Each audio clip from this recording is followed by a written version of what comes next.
Um acordo entre o governo federal e os Estados Unidos para o lançamento de foguetes da base de Alcântara foi confirmado pelo Ministério de Relações Exteriores.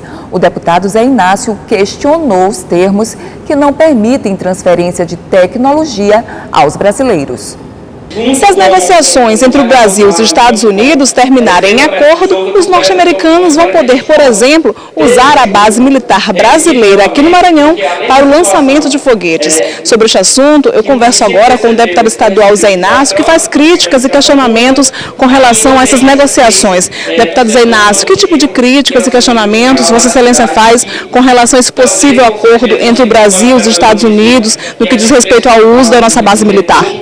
Na verdade, a nossa proposta é fazer uma audiência pública para debater aqui na Assembleia Legislativa os termos desse acordo que está sendo defendido pelo ministro das Relações Exteriores, que garante, via esse acordo, a utilização da base de Alcântara pelos americanos. Ou seja, a partir desse acordo, os americanos vão poder lançar foguete em solo brasileiro, mais precisamente na base espacial de Alcântara. Nós não somos contra a base ela ser negociada para ser utilizada por qualquer um outro país. O que nós estamos criticando, estamos nos colocando publicamente contra, da forma como o acordo está sendo proposto para o governo brasileiro, que nós consideramos que é uma forma de submissão sem respeitar a soberania nacional, na medida em que os americanos querem alugar a base, lançar foguete daqui de Alcântara, mas sem uma contrapartida.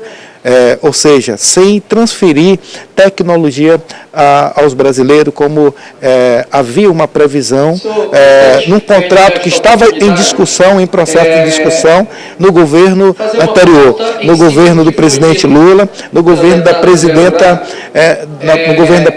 Dilma. E nesse acordo havia a possibilidade de, na medida que os americanos viessem se utilizar da base espacial de Alcântara, também houvesse troca de tecnologia, de tal forma que os brasileiros pudessem ter conhecimento de tecnologia americana para que isso pudesse ser utilizado no futuro por brasileiro. Então, se não há uma negociação no sentido de garantir troca de tecnologia, nós estamos submetendo aos interesses dos americanos e aí estamos colocando em risco, inclusive, a nossa soberania, que eles vão ter o território de Alcântara como se fosse o território deles, em que até o acesso, o território, ele será restringido para utilização de brasileiros. Não só brasileiros que atuam na base, como as comunidades que estão instaladas na zona rural de Alcântara, principalmente como as comunidades quilombolas. Doutor Zé Inácio, obrigada pela contribuição, pela entrevista.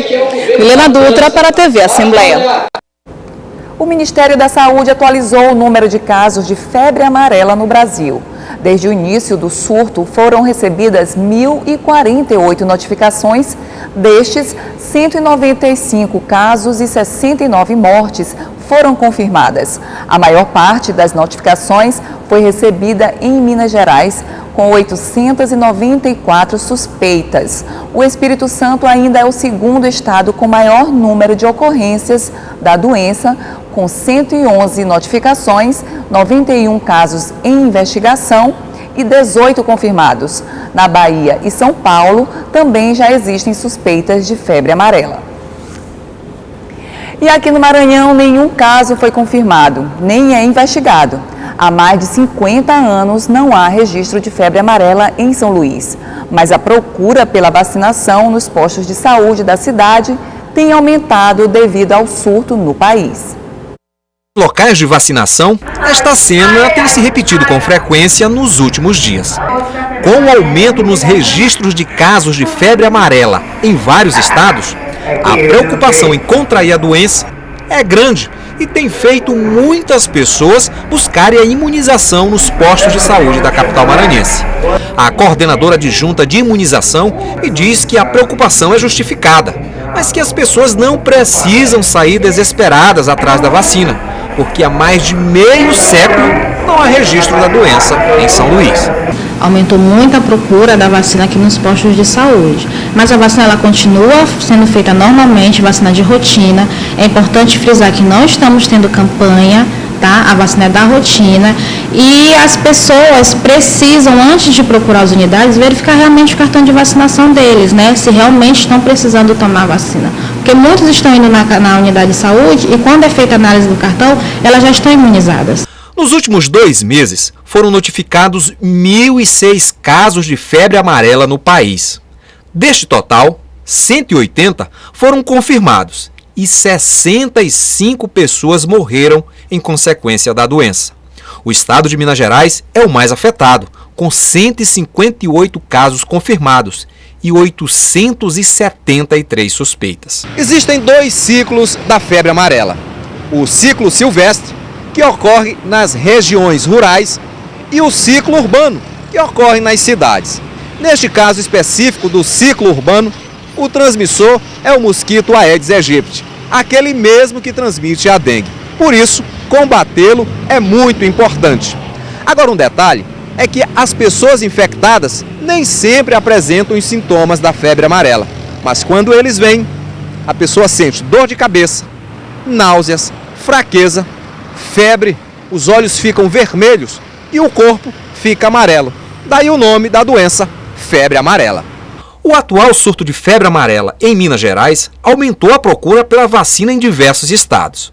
No entanto, especialistas ressaltam que só quem vive ou quem vai viajar para áreas de risco deve tomar a vacina. Para outras pessoas, é contraindicada devido ao risco de graves efeitos colaterais. A vacina ela é composta de vírus vivo, porém atenuado, mas existem aquelas contraindicações. As pessoas que têm problemas de imunodepressivas, né, pessoas com HIV, que fazem uso de quimioterapia, radioterapia, que têm o seu sistema imunológico deprimido, elas não podem fazer uso da vacina. Assim como as gestantes e os idosos também, porque eles correm um risco de fazer um evento adverso grave em relação à vacinação. Esta senhora sabe que manter a vacinação em dia evita dor de cabeça. Se a gente procurar o posto e tomar sua vacina, evita as doenças, né? IPVA vai ter desconto para quem fizer pagamento até o dia 24 de fevereiro. É o que você vai ver no portal da Assembleia logo após o intervalo. Eu aguardo você.